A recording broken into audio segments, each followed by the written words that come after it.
Oh man, broadcasting live from the bed, the final frontier.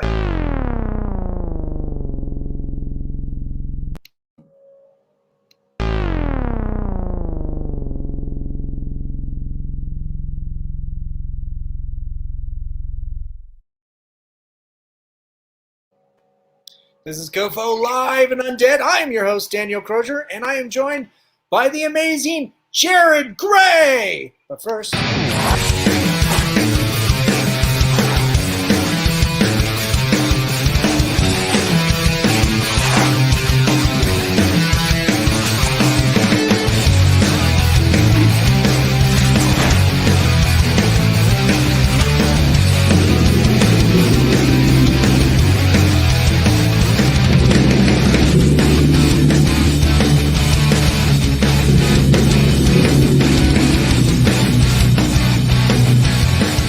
something on my face.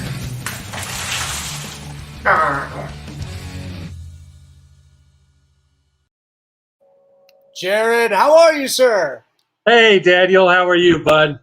Good. Good to see you. It's Good been to see a you. while. It has been a while. Yeah. It has been a long time. Yeah, I think we met through, was it Dave Britton or did I meet Dave Britton through you? I can't remember. I believe I met you through Dave. Yeah. Okay. Yeah.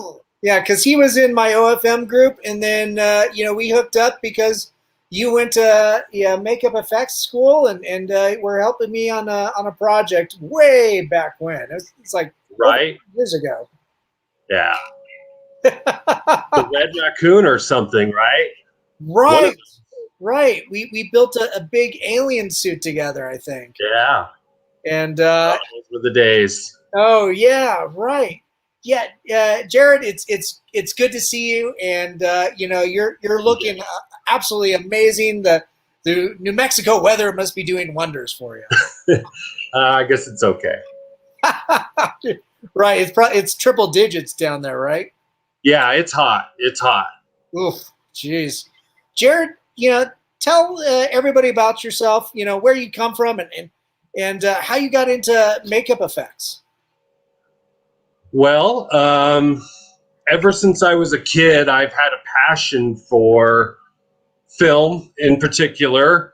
And of course, I loved makeup effects when I was a kid, because to me, they reminded me of magic and magic tricks. Right. And it was like, what can you do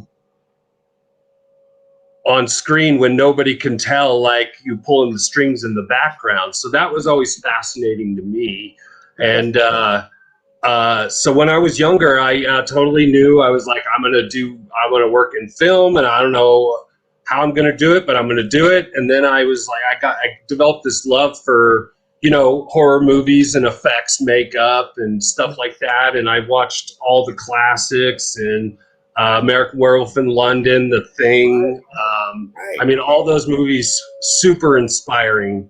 Evil Dead. All those great 80s, just when they went full board on everything.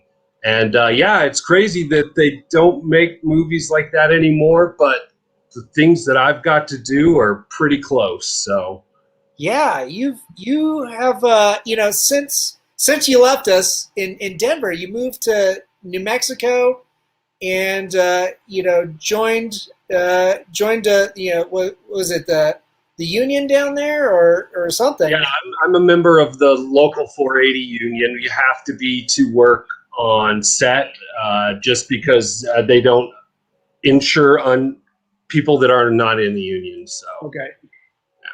Okay, cool. But before that too, you went to the Tom Savini school, right? I did.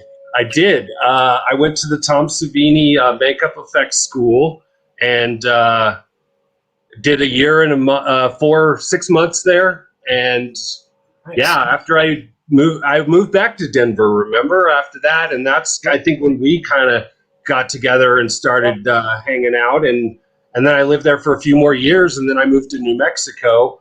And I went to Tom Savini's makeup effects school, and I went with a you know, a huge class of people. And I believe that I don't know exactly, but there's maybe only like 5 people that I know of working from that area, from my class. Okay. So yeah, it's crazy. I actually had the opportunity to work with a good friend, Kevin Kirkpatrick, and he's from there. We were in the same class together. So Nice. yeah, going to Savini School was something else because I'd grown up watching this guy's movies all my life, and he was a hero. And yeah, it was incredible, like to get to like meet him and like get to hear some story. Like he always had stories about From Dusk Till Dawn and stuff like that. And Nice. And it's great. Yeah. Nice. And you, incidentally, you got the opportunity to work on the From Dusk Till Dawn TV series when you were in New Mexico. I did. New Mexico, yeah. I did. Yeah. I worked on the 3rd season of From Dusk Till Dawn, which was the last season. Okay.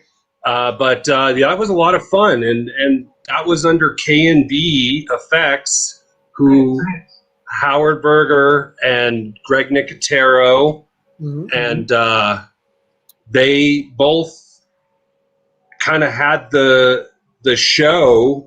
They have like K&B's one of those companies. They have like 5-6 shows going at one time, so they're a huge shop in LA. K&B Effects. It stands for Kurtzman, Nicotero, and Berger. And anyway, so yeah, it was just so awesome to get to work on a show, and then I got to work on Tom, who I went to his school, and that was an incredible experience because it was like full circle then. What? We got to put prosthetics on Tom Savini. He got vampire teeth and everything. We helped him make vampire teeth. It was awesome. Nice. Yeah. Nice. Here's one of the photos that you Yeah. Oh, he's cool.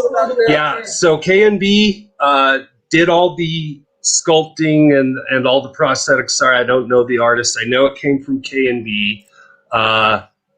It was basically, this episode in particular was a Western zombie thing. So it was a blast to do. I believe it was like July or August when we were shooting. So it was really hot. And this guy had to wear all this stuff on him that's hot anyway. It's like old wool clothes. And then he had to have a suit underneath him that was all foam. And so it was just at the end of the night, he would be drenched in sweat. And yeah, this is one of our stunt guys. And yeah, basically he gets filled full of lead. And so they had a bunch of squibs on him, and I see. It was a blast. I see. Oh, jeez. Wow. What an intense work environment, having to deal with that in the heat, Oh. Right. And this actually takes a lot of different people to make this kind of work, because what we got going on here is the guy's wearing, full face prosthetic, down to like the shoulders. And then he's wearing a wig and contacts. So, it takes, you have a hair person doing the wig. You've got contacts, you've got a lens tech doing the contacts, and yeah, there's a lot of different work. You've got costumes going on there. Yeah. So it's a bunch of different people that make this all happen. And you're applying the facial prosthetics and the makeup? Yeah, we apply the facial prosthetics. Basically, when it comes to makeup and effects, unless it depends, but most of the time we're just dealing with skin. Mm-hmm. They have a hair person deal with the hair, but we deal with the beard. It's a very strange kind of dynamic. Yeah. But any facial hair we deal with, and then, beard and whatnot, and mustaches, and then long hair like that would be a hairstylist. Hairstylist? Yeah. Nice. And then also in the show you got this decapitated zombie or vampire guy. Yeah, this was a lot of fun. Not So he went, decapitated, but yeah, he's scalped. scalped. He's scalped. Yeah, it was a whole story that they scalp these and then basically like take all their energy. And this was a lot of stuff going on here. Actually, what's on his face isn't a normal prosthetic. It's more of a stuff that's like weird skin that you put on. It's not actual foam prosthetic. It was all built up out of the kit on the day, and then the whole headpiece is a prosthetic. So that was kind of two different methods when we got to get this guy. Okay. And then also, of course, he's got contacts and everything. So nice. Jeez. So on this, did you have like a crew of people also working, or was it just you? No, there was a crew of people. People that I normally work with, Brian Perkle and John Schroyer. They're my buds. They do effects here in New Mexico as well. And we kind of all did this show together. It was mainly me and Brian. And John came on and helped, and we had another couple people, Karen Romero, and a few people come and help out with the effects. But that was like K&B going, here, we're bringing you all the stuff. Now you guys put it all on, and it was amazing. It was like all the stuff was sent to us, and then we had to like figure out how to puzzle piece it together to put it on.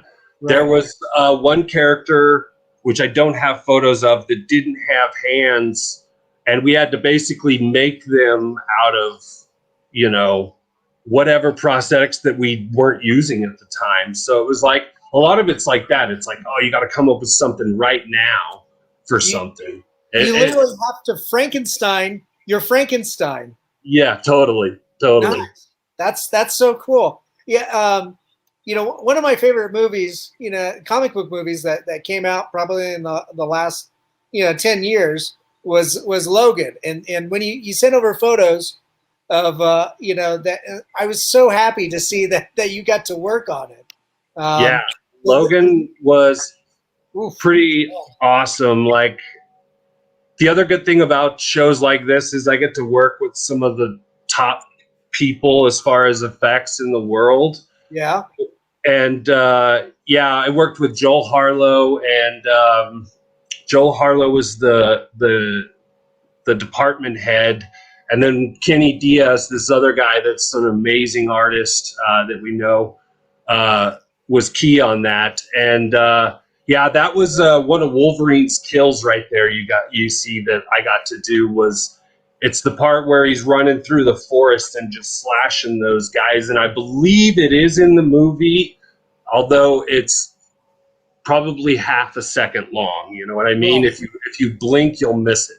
Yeah, it's just in there for a frame or two, probably.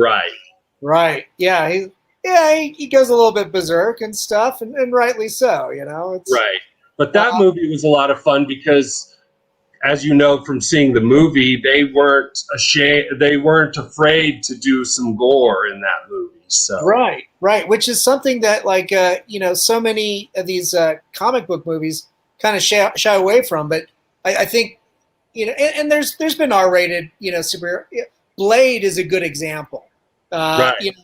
That's it's a horror movie, but also it's Blade comes from the Marvel universe. And they did a nice job for those films. But of course, the predecessor to Logan would be like Deadpool doing the comedy and the grossness and everything. And it's like, these R-rated films can work, in that genre and attract one hell of an audience. Oh yeah. I was so impressed with how Logan turned out. Like, I feel like it's one of my favorite comic book movies, and just of all time. It's so good. It certainly is my favorite Wolverine movie. It's a very heartfelt story. I thought. Yes. And, definitely. Hugh Jackman's best performance in the X-Men franchise. Anyway, but. Yeah, one of my favorite photos that you sent over was a film that came out recently, and offline you mentioned that they didn't, ended up not using it, but I wanted to share it because it's such a gorgeous makeup job. Yeah, gorgeous in the most grossest way ever. Of course. Yeah, this was for Those Who Wish Me Dead, and like you said, this was not used in the movie. They did not. It was actually headed up by my friend John Schroyer, and he had a plan for making all this stuff, and we made it in his shop. It was all hand sculpted. We came in, we brought the kids in and life casted them. I know I have life casted a kid with you before, so you know how that was crazy that is. Yeah. So to get somebody this young to sit here, I mean, these kids were like 9, 10 years old, maybe 11, and like to get them to sit still during life casting is just so hard. But anyway, we got it done. We made we casted their full head down to their chest, and then all of these burn prosthetics were created, and then we created separate ones for their hands. And it kind of basically it's a giant cowl that kind of goes on, and you can't really tell it here. It's a really well blended, but there's a face prosthetic that goes over the front. So that's 2 pieces. There's one that goes over this way, and there's one that goes the rest of the head and neck. So that's how they normally make stuff, is like a cowl. Makes it a lot easier to get in and out of, and you know what I mean? Like, this is all silicone as well, and it took, I'm trying to think here, I think we had 3 or 4 hours with each of these kids. There was 3 kids that we did like this. Wow, 3 or 4. That's actually not a bad runtime. You hear about people getting stuck in the makeup chair for like 8 hours or longer sometimes. Yes. Oh, totally. And it can happen. But we made these in a way that it would be quick. Okay. Because that is all. We're always fighting time. That's the one thing, is they could tell you at the beginning of the day, hey, we've got plenty of time for you to do that makeup. And then an hour later, it's like, well, now we don't. Now can you get it done sooner, or we don't have the time. It's all about like really staying on your toes. Yeah, and then working with a child actor too, who's not used to this, and these kids were great though. Like I really couldn't have asked for better kids. When it came to applying it, they were so into it, and they thought it was so cool. And like it's really cool to see somebody that young like be inspired, from something we're working on, because it was like back in the day, I was inspired by stuff other people were working on. So it's really cool. Yeah. Tanya just chimed in saying, Jerrad Gray is awesome. Thank you, Tanya. Man. So, and then I think the most recent thing you've had come out was Army of the Dead that you got to work on. This looks like a photo of some of the different face masks for the extras. Yes, we were challenged with in Army of the Dead. Me and John and Brian again, we were all on that one, and we basically had to run background stunts, all that stuff. And these were masks made by Fractured Effects, which they did an incredible job. Some of these are really cool. And I just thought this photo was so cool to see. Because like this is the type of stuff they did in the 80s that you don't normally see. And that's what's great about Fractured Effects, is they're bringing all that back. Like all the cool 80s, the way they make practical stuff. I mean, it's just incredible. This guy, this is one of our, I believe this was just a background zombie. But he's got a lot going on here. But basically that's just a full face prosthetic. Not much to that. It's all foam. and then painted and gored up.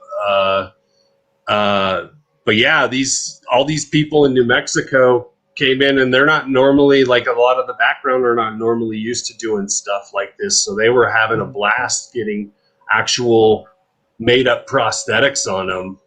That's cool. But with something like Army of the Dead, where it looked like you had, like, dozens, if not hundreds, of extras. It's got to be just a massive undertaking. You kind of like a show like Walking Dead, where you've just got you got big swarms of extras. Oh yeah, I believe I don't know the exact count, but I know that there were a few days with a few hundred extras at one point. Wow. And of course, when you watch the movie, they're still in there, but they also did when we would get a lot of these guys done for the day, as far as the makeup done, they would go into a scanning booth and they would get 3D scans. So that's why you see so many zombies in that movie, is a lot of them are 3D scanned zombies of the other zombies that they've just multiplied.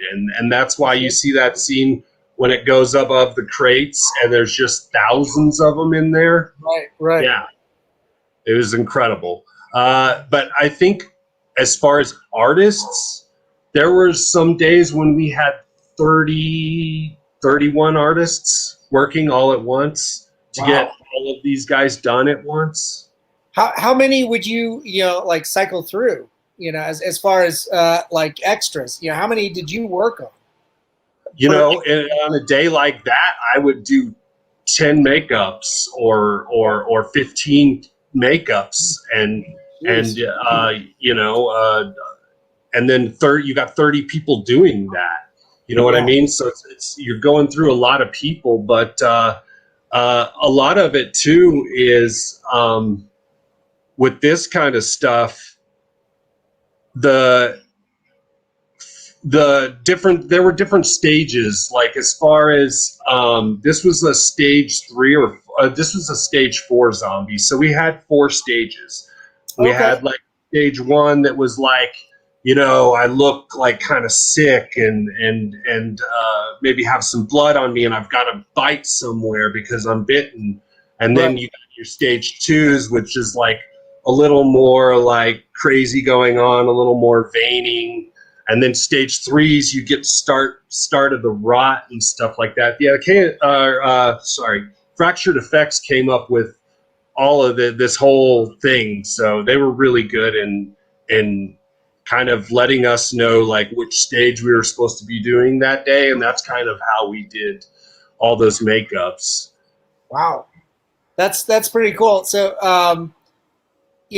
so essentially the makeup itself is telling it a story.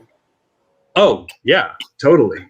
And like I said, it's not just the makeup. Like, there's a lot that goes into making these guys. There's hair that's involved. There's costumes. I mean, it takes a lot to get those costumes all gross and like, they toss blood on them, they scorch them, they cut them, they do all sorts of stuff with them. But yeah, it definitely takes a team when it comes to this kind of stuff.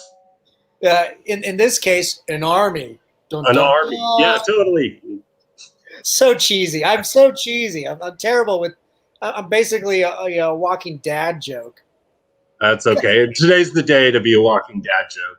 That's true. Happy Father's Day. Not that you're a father, but to everybody. I'm a father of a dog, so. Oh, you're a dog dad. That's awesome. Yes. That's great. But to everybody out there that's watching, Happy Father's Day. So yes, Happy Father's Day. That's awesome. Now this one here, tell us a little bit about that. You can see a little bit of you in the background. I assume you're holding your smartphone. Yeah, I was taking a photo. That's a mirror that you're seeing it in. Basically, yeah, this was awesome. These were zombies as well. And this was for the Scorch trials, the Maze Runner Scorch trials. Oh, okay. And we did these guys A lot. Like there are so many of these guys as well, and there were times when it would be like 8 hour, it'd be like 8 hours of makeup, not for one person, but several of them. So we had to, it was another show where these had to be quick. You see the prosthetic there, and then you see where it kind of blends in with the paint. So it's kind of like, you would have to take these pieces and make something out of them and then kind of blend them in. And then the other parts are just these like infected wounds that they rub and stuff. Jeez. Yeah. So yeah, what is the story behind this? I'm not as familiar with the Maze Runner. Why is it all veiny and stuff? Is it just it's just something that attacks the vascular system? Yeah, pretty much. It just makes their blood like black.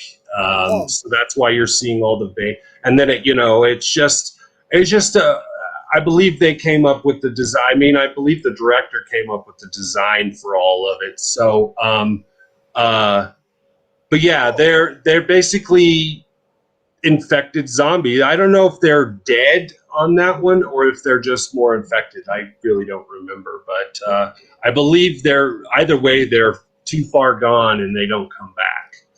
Yeah. So. With a lot of these too, do you have to be like after you're done with them in the makeup chair? Do you have to go out onto set, with them to do touch stuff? And oh my God, that is a long day for you, huh? It's a really long day, especially when you're doing 4 hours of makeup and then you just start your day, like you just start shooting. Yeah, and it's like and then also you got to remember we have to take all this stuff off at the end of the night. So you're talking another hour or two. So these Scorch Trials days, I was working 20 hours a day, probably 19 hours a day, because we'd go in, we'd do, 5-6 hours worth of makeup or more. And then we'd shoot for 12, 13 hours. Wow. And then still have to take off the makeup. Man. Yeah. I'm surprised, and you still look this young? That's not fair. Oh, yeah. Well, thank you, but I don't feel so young. Yeah. I think I feel worse than I look. Oh, buddy. Yeah, the other thing that we were talking about, before we went live too was working, during COVID and even, post-COVID, with insurance and everything. And specifically since you're dealing with actors and having to touch skin and all that, before you go onto set, you're tested for days on end, right? Right. Yeah. Everything really changed when COVID hit. Of course, we stopped working like everyone else. In March, I was literally a week away from being on a show and everything got shut down. So when it picked back up at the end of last year and I started working again, things were completely different. It was like getting tested every day, all the background, all the actors, everyone is tested multiple. A lot of the crew doesn't have to be tested as many times during the week because they're not around people with their face masks off like we are. So we're totally like right there exposed. I mean, we have masks on. We wear masks even still now. But the actors aren't. Yeah. But the actors, they wear them until they get to set. And then, when they're ready to roll, they take them off. So, and then we have to touch up their face and all that. And so a lot of it has definitely changed. Some of it for the better. Some of it, I would like it to go back to normal. But I tell you what, you don't know anything until you've worn a face mask for about 16 hours. That hurts. Ouch. At one time. Yeah.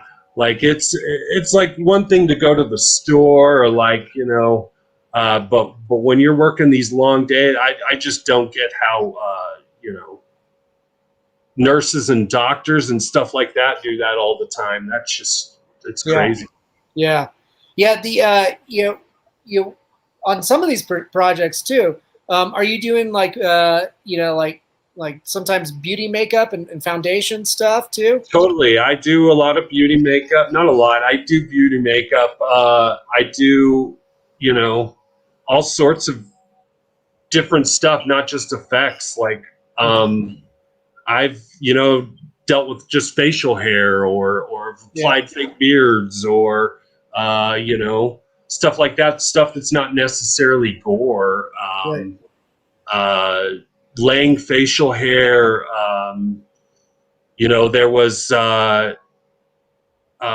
we did Cosmos, and that was like a lot of hair laying because it was like the what do you call it, the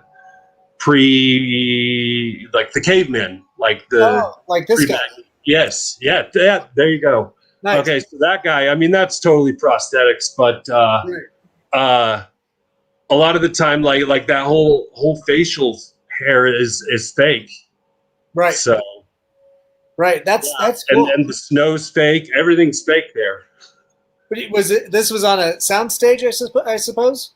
That was on a soundstage for Cosmos. Yeah. Okay. That's cool. So now you're doing educational, projects as well. Right. Yeah, totally. That one was a blast. It was cool because I got to meet Neil. I love Neil. Yeah, he was great. Tyson. Yeah. Very cool project to work on. And it finally came out and I watched it. It was great. Nice. So was this, this was season 2. Season 2. Cause that season 2 came out a couple years from, season 1, right? Right. Season 2, I think just came out. Was it last year or? I think so. I think, or maybe year before. Yeah. I saw it on Hulu. Yeah. Yeah. That's cool. So, something like this, you're still working with a team of people. Somebody's doing the headpiece, you're doing the prosthetics, but you're also laying in, the beard and the facial hair. Right. When you're laying in like beard and facial hair and stuff, do you have to sit there and punch it in, or is it like in pieces, or is it different depending on the project? It depends on it depends on the project, the budget, who it goes on. A lot of the times, I mean, you pay a few $1,000 for a really nice facial beard that's all lace, so it's all one piece. Sometimes you have to just lay it on there like strands of hair, just doing it one after, like you do like a clump of hair at a time, but it's like that takes a lot of work. And also on this as well, I don't know if there was any other photos with this one, but there was another group of people that were like the monkey men kind of thing, and they were hair laid all over their body. So, oh, geez, yeah, wow, that must have been. Did you get to work on that one at all, or Yeah, that was Cosmos. That was the same show. Yeah. I don't think I have any photos of those guys, but excuse me. That sounds pretty labor intensive. It was a lot of work. It was a lot of work.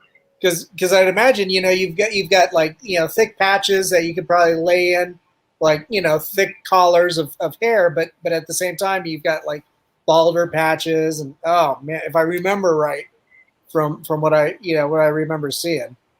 Right. Oof. Oh yeah. Jeez. That's intense. Yeah. Sean Gray says Jerrad Gray is amazing. You got some fans on here. I know. Is that your mom? That's my mom. Oh, that's sweet. That's sweet. Nice. So the family tuned in. That's cool. Yeah. So and then you're working on your own projects. You got this doozy. This kind of reminds me of like the cover art of like Society. That's totally. That's what I was kind of going for. Very The Thing or Doom. Right. Yeah. Me and my friend Brian are working on this project together, and it's going. It's huge though. I don't remember the exact dimensions, but it takes up like a giant piece of the wall. So we're gonna try to mold it and make, you know, lighter copies of it. So Is this going to be like a wall instead? What is this project? Can you tell us about it? Yeah. This is just a personal project. It's a wall installation thing. Basically, it would sit on your wall, and we would cast it in very thin plastic so that it's almost like you know, paper thin, or like not paper thin, but like plastic, and so that it's not solid, it's hollow, and so that's how you could hang it on the wall. And so yeah, we're just doing this for fun, Cool. just as a big project that we could do. Nice. That sounds cool. You could sell it in like little panels, or cut little sections and like have little brick layers of gore. Right. Yeah, that would be a great idea. You could just divide it into bricks and then sell each of them individually, and somebody could collect them all. Oh, that'd be pretty cool. You know, have a little home decor, you know, gore. Home decor gore. I think there you go. I think there's a market for it. I think so too. You know, I've got a friend who made his house basically into a haunted pinball house.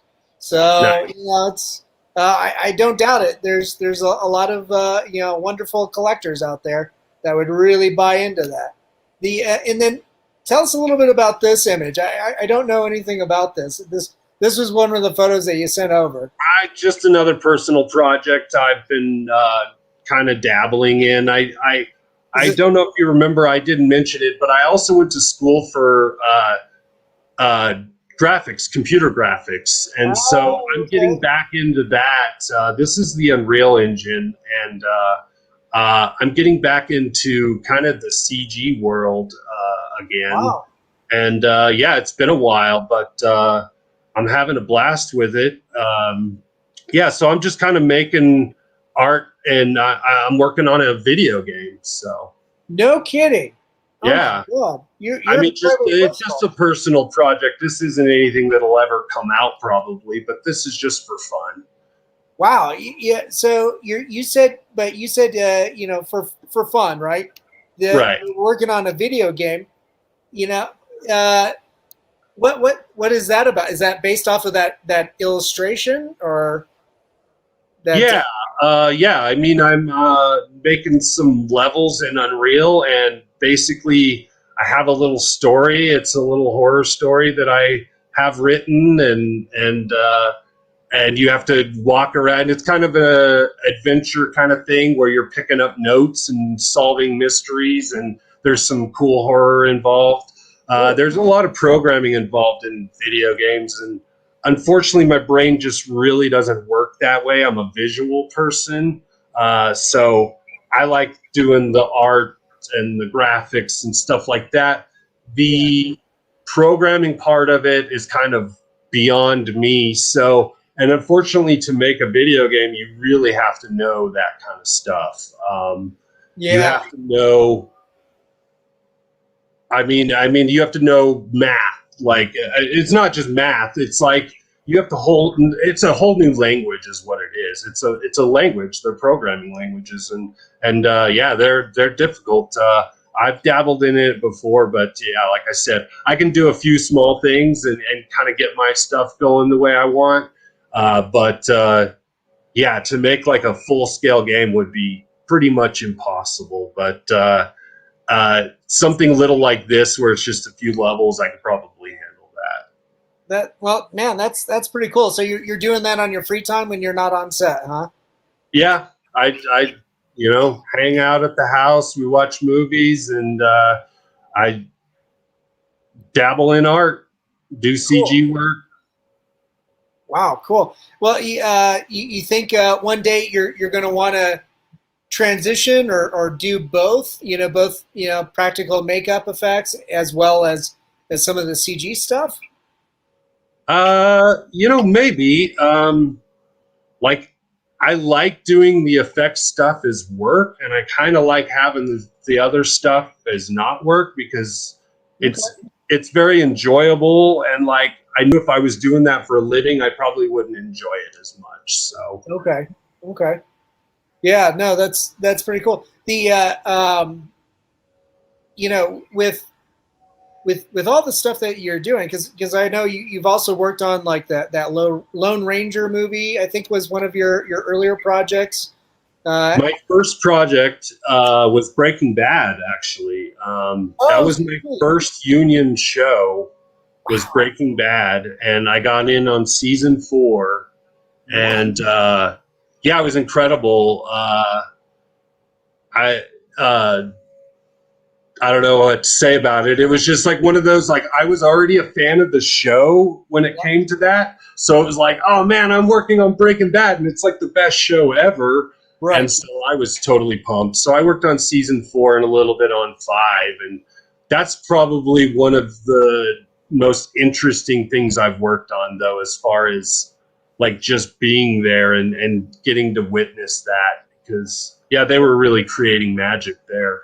Nice. Was it for that show? Was it more like kind of foundation, cosmetic makeup, or did you? That was more, yeah. I mean, I feel like that was all foundation stuff. There were a few effects things, but that my friend Corey Welk did those. I have another friend who used to live here, Corey, and he worked on that show doing the effects. So he was kind of the one when I first got here that kind of brought me in, and like I went and had lunch with him, and he's a great guy, and yeah, he kind of helped me, get in or like fit in.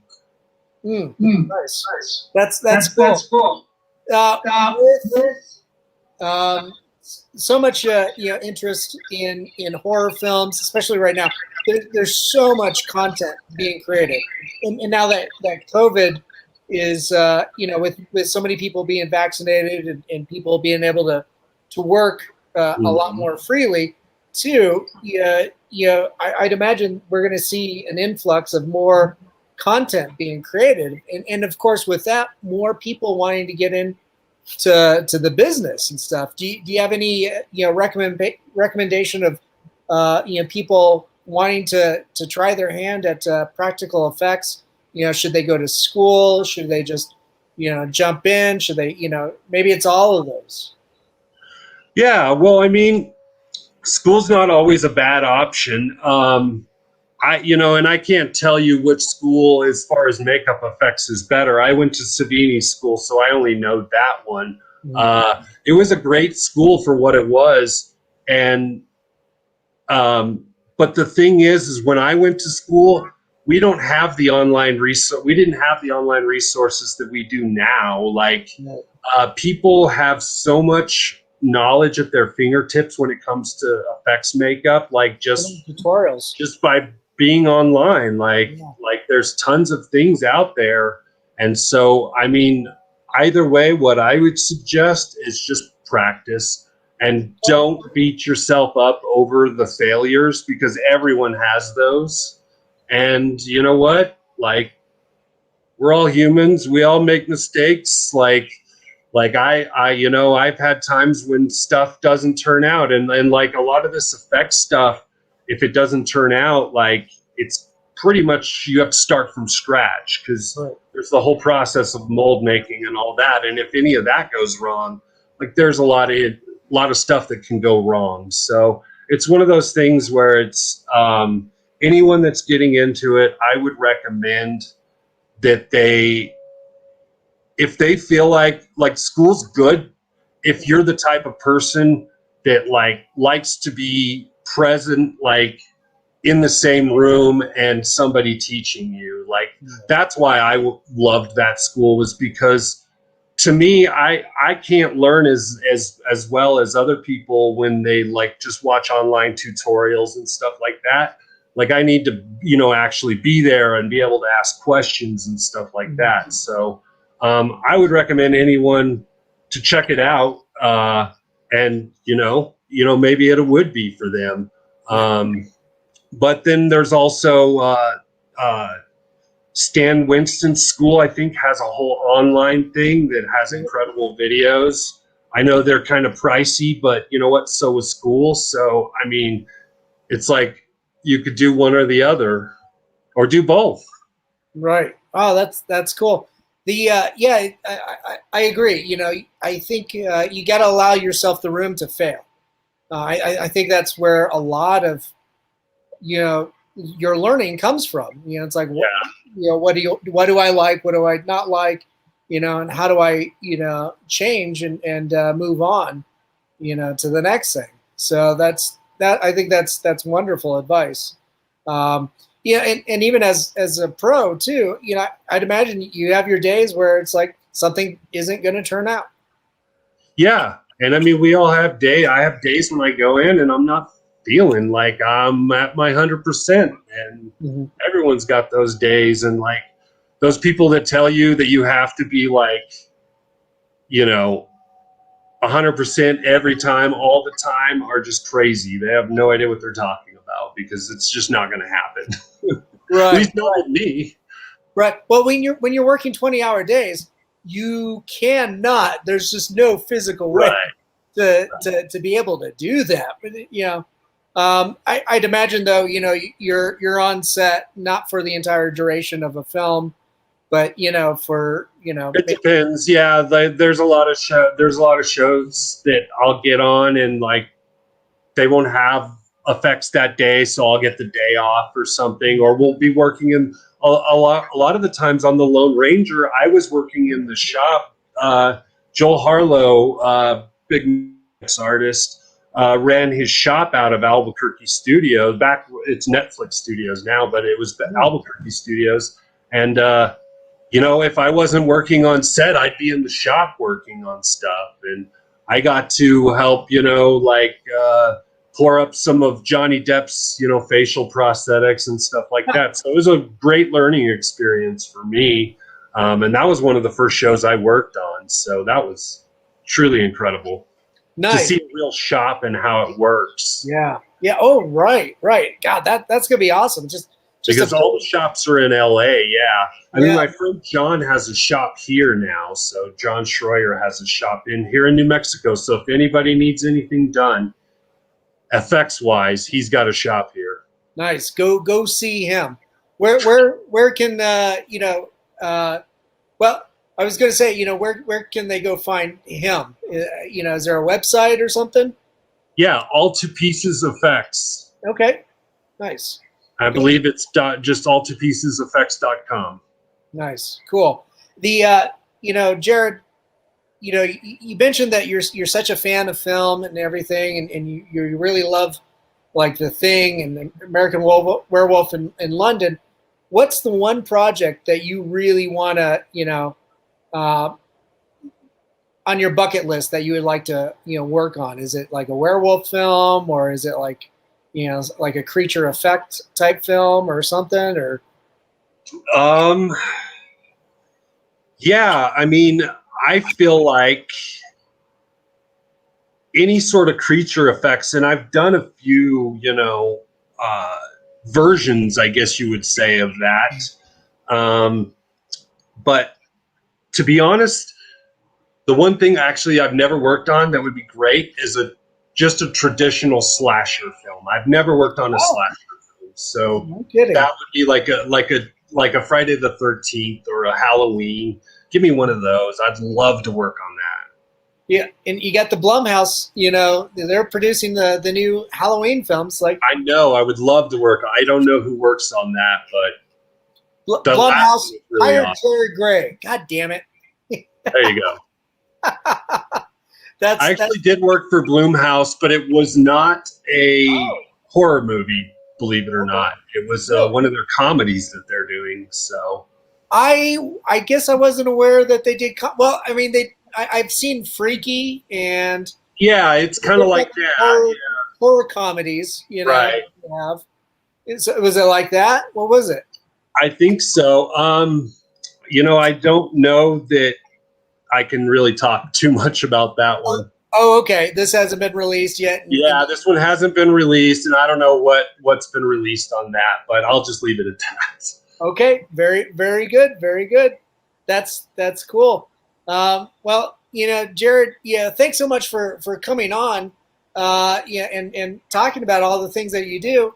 And for everybody that's interested, make sure you follow Jerrad on Instagram. It's streaming down below. Jerrad 8991. Go follow him now, and